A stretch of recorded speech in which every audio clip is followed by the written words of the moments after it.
Diarrhoea, পাতলা পায়খানা মনে হবে খুব সহজ একটা জিনিস, ছোট্ট একটা জিনিস, মনে রাখবেন এটা অনেক অনেক ধরনের বিপদের সম্মুখীন হতে পারে।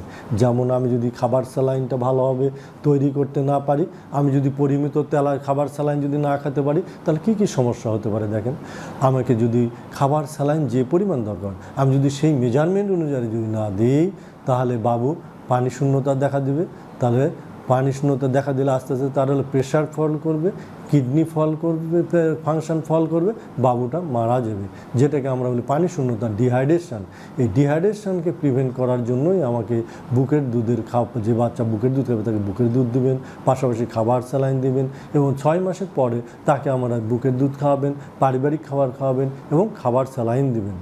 এবং যে বাচ্চাকে আমরা যদি ডায়রিয়া, যদি ইলেকট্রোলাইট ইমব্যালেন্স যদি হয়, তাহলে এই বাবুকে ম্যানেজমেন্ট করা অনেক অনেক কঠিন।